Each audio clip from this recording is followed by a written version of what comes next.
കേരള ബ്ലാസ്റ്റേഴ്സിന്റെ അവസാനത്തെ വിദേശ സൈനിങ് ആയിട്ട് അർജന്റീൻ താരമായിട്ടുള്ള ലൂസിയാനോ ഈറ്റോ വരും എന്ന തരത്തിൽ വാർത്തകൾ ഉണ്ടായിരുന്നു. പക്ഷെ അത് സംബന്ധിച്ച ഫർദർ ഡെവലപ്മെന്റ് ഒന്നും വന്നിട്ടില്ല. അതേസമയം മറ്റൊരു കൊളംബിയൻ താരമായിട്ടുള്ള ജുവാൻജോ നാവസ് എന്ന കൊളംബിയൻ സ്ട്രൈക്കർ ബ്ലാസ്റ്റേഴ്സിലേക്ക് വരുമെന്ന തരത്തിലും വാർത്തകളുണ്ട്. ഈ നാവസിന്റെ കാര്യം പറയാനാണെങ്കിൽ ആളിന് മാർക്കറ്റ് വാല്യൂ ഏകദേശം 4.5 കോടിയേ ഉള്ളൂ. സോ ബ്ലാസ്റ്റേഴ്സിന് താങ്ങാവുന്നതാണ്. അതുകൂടാതെ താരം ഫ്രീ ഏജന്റുമായിട്ടുമാണ്. പക്ഷേ ലൂസിയാനോയുടെ മാർക്കറ്റ് വാല്യൂ ഒക്കെ കൂടുതലാണ്. ഇപ്പം നാവസ് കേരള ബ്ലാസ്റ്റേഴ്സിന്റെ സാലറി ഒക്കെ വെച്ച് നോക്കാനാണെങ്കിൽ പുള്ളി വരാനാണ് സാധ്യത. നമ്മൾ അതിനെക്കുറിച്ച് പറഞ്ഞ് വെറുപ്പിക്കുന്നില്ല.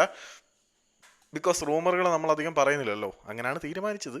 ഇനി മാറ്റി പറയേണ്ടി വന്നാലോ എന്ന് എനിക്കറിയത്തില്ല. പക്ഷേ ഈ രണ്ട് റൂമറുകൾ നടന്നാലും ഇതിനകത്ത് ആര് വന്നാലും ബ്ലാസ്റ്റേഴ്സിന്റെ പ്രശ്നം പൂർണ്ണമായിട്ട് തീരുന്നില്ലല്ലോ. ഗോൾ അടിക്കാൻ ഒരു സ്ട്രൈക്കർ വന്നാൽ കാര്യങ്ങൾ നന്നാവുന്ന കാര്യത്തിൽ നമുക്ക് സംശയമൊന്നുമില്ല. കാരണം ഐമനായാലും ലൂണയായാലും നോയായാലും നന്നായിട്ട് ബോക്സിലേക്ക് പന്ത് സപ്ലൈ ചെയ്യാൻ കഴിവുള്ളവർ തന്നെയാണ്. അതുകൊണ്ട് ഗോൾ അടിക്കാൻ മിടുക്കനായിട്ടുള്ള ഒരു സ്ട്രൈക്കർ ഉണ്ടെങ്കിൽ ബ്ലാസ്റ്റേഴ്സിന് അത് അഡ്വാൻറ്റേജ് തന്നെയാണ്. പക്ഷേ ഈ നോയിലേക്കായാലും ലൂണയിലേക്കായാലും ഐമനിലേക്കായാലും പന്തെത്തുന്ന കാര്യത്തിലും എതിരാളികളുടെ ആക്രമണത്തിന്റെ വേഗത നിയന്ത്രിക്കുന്നതിനും സ്വന്തം ടീമിന്റെ ടെമ്പോയ്ക്ക് സ്റ്റാർട്ട് ഇട്ട് കൊടുക്കാനും ഒക്കെ ഒരു ഡിഫൻസീവ് മിഡ്ഫീൽഡർ വേണ്ടേടേ. കേരള ബ്ലാസ്റ്റേഴ്സിന് അങ്ങനെ നല്ലൊരു ഡിഫൻസീവ് മിഡ്ഫീൽഡർ ഉണ്ടോ? ജീക്സൺ പോയതോടുകൂടി മിഡ്ഫീൽഡിൽ സംഭവിച്ച വിടവ് ഭയങ്കര വലുതാണ്. അത് ഫ്രെഡിക്ക് എത്രമാത്രം നികത്താൻ പറ്റുമെന്നതും ഡാനിഷിന് അത് നികത്താൻ പറ്റുമെന്ന് എനിക്ക് തോന്നുന്നതേ ഇല്ല. പിന്നെ വിപിൻ മോഹനെയും ഫ്രെഡിയാണ് എല്ലാവരും ഉറച്ചു വിശ്വസിക്കുന്നത്. ഫ്രെഡി ജീക്സന്റെ അത്രയും പക്വത ആർജിച്ചിട്ടില്ല.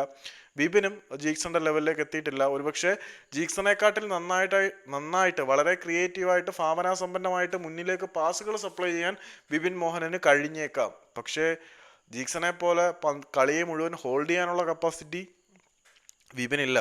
അപ്പം ഏതെങ്കിലും നല്ല പ്രൊഫൈലുള്ള ഒരു സ്ട്രൈക്കർ വന്നതുകൊണ്ട് ബ്ലാസ്റ്റേഴ്സിന്റെ പ്രശ്നം പൂർണ്ണമായും പരിഹരിക്കപ്പെട്ടു എന്ന് പറയാൻ കഴിയില്ല. ഗോൾ ചാൻസസുകൾ ക്രിയേറ്റ് ചെയ്യാനുള്ള അവസരങ്ങൾ ഉണ്ടാകപ്പെടാൻ വേണ്ടിയിട്ടുള്ള ഒരു മൊമെന്റം ബ്ലാസ്റ്റേഴ്സിൽ വേണമെങ്കിൽ നല്ലൊരു ഡിഫൻസീവ് മിഡ്ഫീൽഡറെ കൂടി നമുക്ക് വേണ്ടതാണ്.